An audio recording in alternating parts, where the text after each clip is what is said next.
اعوذ باللہ من الشیطان الرجیم بسم اللہ الرحمن الرحیم۔ السلام علیکم۔ امید کرتی ہوں اللہ تعالیٰ سے کہ آپ لوگ بالکل ٹھیک ٹھاک ہوں گے، اپنے گھروں میں خوش اور آباد اور ایمان کی بھرپور حالت میں ہوں گے، کیونکہ ذی الحجہ کے بابرکت دن آج سے شروع ہو چکے ہیں اور کل خیر سے جمعہ ہے، جو کہ دنوں کی فضیلت سے سب سے زیادہ افضل ترین دن ہے۔ اسی لیے کچھ اعمال ایسے ہیں جو کہ فضیلت والے تو ہوتے ہیں، لیکن جب ایسے دن آتے ہیں جو دنوں میں فضیلت رکھتے ہیں، جیسے ان 10 دنوں کی قسم قرآن پاک میں کہی گئی ہے، ویسے ہی فضیلت اذکار کی بھی ہوتی ہے، لیکن اذکار اور فضیلت والے دن جب ملتے ہیں تو فضیلت بھی اذکار کی بھی فضیلت ہو جاتی ہے، اور دنوں کے اعتبار سے دنوں میں بھی فضیلت آ جاتی ہے۔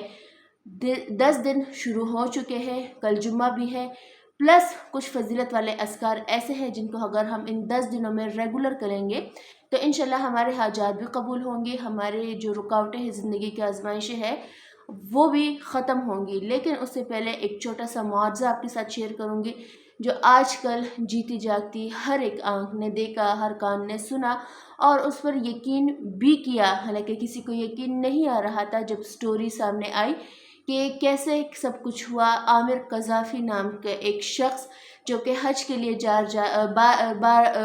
رہا تھا، لیکن بار بار اس کے نام کی وجہ سے اس کے بورڈنگ میں، اس کے ٹکٹس میں مسئلے آ رہے تھے، کیونکہ قذافی نام تھا تو اس لیے کچھ پرابلم کریٹ ہوئی۔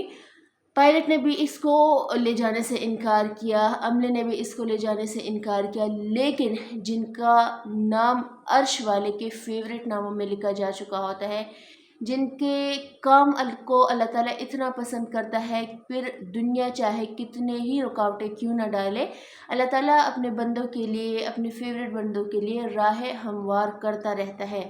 جہاز اڑا لیکن فنی خرابی کے باعث واپس لینڈ ہونا پڑا، دوسری دفعہ اڑان بھری، پھر بھی کسی خرابی کی وجہ سے واپس لینڈ ہونا پڑا، اور یہ کوئی معمولی بات نہیں تھی۔ پائلٹ نے بھی تسلیم کر لیا تھا کہ ہاں، اس بندے میں کوئی نہ کوئی ایسا کام ضرور ہے جس کی وجہ سے ہم جہاز کو نہیں اڑا پا رہے۔ جب اس کو یہ تسلیم کرنا پڑا عملے کو، ایئرپورٹ والوں کو، پائلٹ کو، کہ ہم اس شخص کے بنا نہیں جا سکتے، تب ان کا ویلکم بھی کیا گیا، تصاویر بھی لی گئی۔ یہ معجزہ ان لوگوں کے لیے ہے جو کہتے ہیں کہ آج کل کے زمانے میں دعائیں قبول نہیں ہوتی، رد ہوتی ہے، ہمارے گناہ سامنے آ جاتے ہیں۔ جب آپ کو پتہ ہے کہ ہم اتنے گناہ گار ہیں تو آج کل کے زمانے میں عامر قذافی جیسے بننے کی کوشش کریں، کیونکہ آج کل جیسا فتنوں کا دور چل رہا ہے، ہر دور میں اپنے حساب سے عمل نامے میں اور اپنے ہی گناہوں کو اور نیکیوں کو سامنے رکھتے ہوئے اپنے آپ کو تولے، پھر فیصلہ کرے کہ آپ کے گناہ زیادہ ہے یا آپ کی نیکیاں زیادہ ہے۔ خیر، عمل کی طرف آتے ہیں۔ یہ معجزہ تھا، شیئر کرنا تھا آپ کی موٹیویشن کے لیے بھی، اور جو لوگ یہ کہتے ہیں کہ معجزات نہیں ہوتے تو عامر جیسے زندہ معجزے کو آپ دیکھ سکتے ہیں۔ عمل کیا کرنا ہے؟ روز سورہ بقرہ کی پڑھنے کی روزانہ کوشش کیجیے۔ روزانہ ان 10 دنوں میں آپ ڈیلی سورہ بقرہ پڑھیں۔ اگر ایک بیٹھک میں نہیں پڑھ سکتے تو ہر نماز کے بعد ایک پارہ کر کے آپ کمپلیٹ کر سکتے ہیں۔ یہ کوئی اتنا بڑا مشکل ٹاسک نہیں ہے۔ گھر کی صفائیوں کو، گھر کے ریگولر کاموں کو، باہر آفس ورک کو تھوڑا سا سائڈ پہ رکھیے اور ان 10 دنوں کا فائدہ اٹھائیے، شکر کیجیے اللہ کا کہ اللہ تعالیٰ نے آپ کو ان 10 بابرکت دنوں سے نوازا ہے، اور اپنے گناہوں کی توبہ کیجیے۔ پلس آپ نے کیا کرنا ہے؟ تہجد کا اہتمام کیجیے۔ اگر آپ نہیں بھی پڑھتے، فجر پڑھتے ہیں تو فجر سے آدھا گھنٹہ پہلے اٹھ جائیے اور تہجد کی ادائیگی کیجیے۔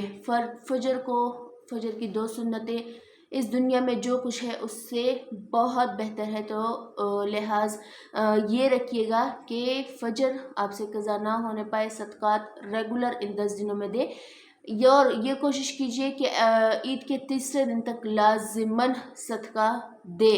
اس کے بعد آپ نے کیا کرنا ہے؟ سورہ فاتحہ کو اور لا الہ الا انت سبحانک انی کنت من الظالمین، استغفار، لا الہ الا اللہ، اللہ اکبر، اللہ اکبر، اللہ اکبر، لا الہ الا اللہ، اللہ اکبر، اللہ اکبر وللہ الحمد، اور یعنی کہ تکبیرات، تحلیل، تحمید، الحمدللہ، سبحان اللہ اور استغفار، درود پاک ان چند بیسک اذکار کو اپنے اوپر لازماً ڈیلی کرا دیجئے۔ جب بھی آپ فری ہو تو 300 مرتبہ اپنے ساتھ کاؤنٹر رکھے، تسبیح رکھے اور اپنا کاؤنٹ پورا رکھے۔ 300 مرتبہ میں نے یہ ذکر کر لیا، اب 300 مرتبہ میں نے یہ ذکر کرنا ہے، انشاءاللہ آپ کی دعائیں بھی قبول ہوں گی۔ فتنے کے دور میں آپ گناہوں سے بھی بچیں گے، جو گناہ کر بیٹھے ہیں ان سے بھی آپ کو چھٹکارا مل سکتا ہے۔ اپنا رکھیے گا ڈھیر سارا خیال، مجھے میری فیملی کو دعاؤں میں یاد رکھیں گے۔ انشاءاللہ کل ملتی ہوں آپ سے۔ اللہ حافظ۔